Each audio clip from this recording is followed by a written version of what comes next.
മക്കളെ arithmetic sequence അഥവാ സമാന്തര ശ്രേണി എന്ന് പറഞ്ഞ ചാപ്റ്ററിൽ ഒരു 5 വൺ വേർഡ് ക്വസ്റ്റ്യൻസ് ആണ് ഇവിടെ തന്നിരിക്കുന്നത്. മുഴുവനും കാണുക. ഒന്നാമത്തെ ചോദ്യം എന്താണ്? Which of the following is a not a term of the arithmetic sequence? താഴെ തന്നിരിക്കുന്ന ശ്രേണിയിൽ പദമല്ലാത്തത് ഏതെന്നാണ് ചോദ്യം. അപ്പൊ ഏറ്റവും സിമ്പിൾ ആയിട്ടുള്ള വഴി ഞാൻ പറഞ്ഞാൽ ഇതുപോലെ ചോദ്യം വന്നാൽ ഒരുപാട് ഓപ്ഷൻസ് ഉണ്ടെങ്കിൽ ഏറ്റവും നല്ലത് അവസാന പദത്തിൽ നിന്നും ആദ്യ പദം കുറയ്ക്കുക. 50 നിന്നും 4 കുറയ്ക്കുക. അപ്പൊ നമുക്ക് 46 കിട്ടും. അതിനെ കൃത്യമായിട്ട് അതിന്റെ കോമൺ ഡിഫറൻസ് കൊണ്ട് 5 കൊണ്ട് ഡിവൈഡ് ചെയ്യാൻ പറ്റുമോ നോക്കുക. അപ്പൊ 46 നമുക്ക് 5 കൊണ്ട് ഡിവൈഡ് പറ്റില്ല. അപ്പൊ ഇത് ടേം അല്ല എന്ന് നമുക്ക് ആദ്യത്തിന് ഉത്തരം പറയാൻ പറ്റും.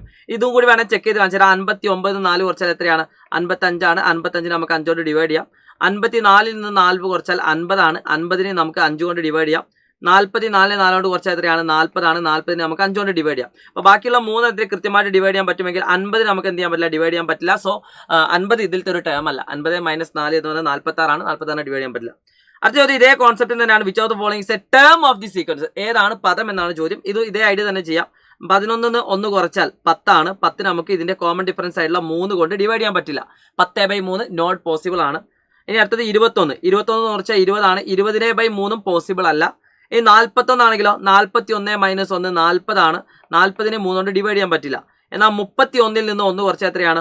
31 - 1 30 ആണ്. 30 കൃത്യമായിട്ട് 3 കൊണ്ട് ഡിവൈഡ് ചെയ്യാൻ പറ്റും. സോ 31 ആണ് ഇതിലത്തെ കൃത്യമായിട്ടുള്ള പദം എന്ന് പറയുന്നത്. ഏതാണ് പദം എന്നാണ് ചോദ്യം.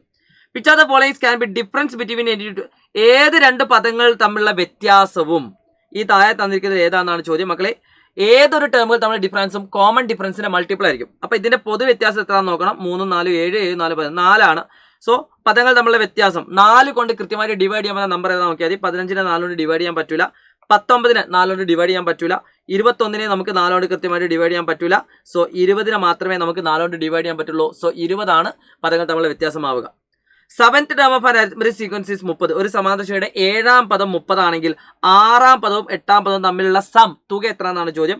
7ാം പദം 30 ആണെങ്കിൽ നമുക്ക് കൃത്യമായിട്ട് അറിയാം 6ാം പദവും 8ാം പദവും തമ്മിൽ കൂട്ടിയാൽ 6ഉം 8ഉം 14, 7ഉം 7ഉം 14. അപ്പം 30 + 30 7 + 7 ദാറ്റ് ഈസ് ഈക്വൽ ടു 60 കിട്ടും. സോ ദ ആൻസർ ഈസ് 60 ആണ്.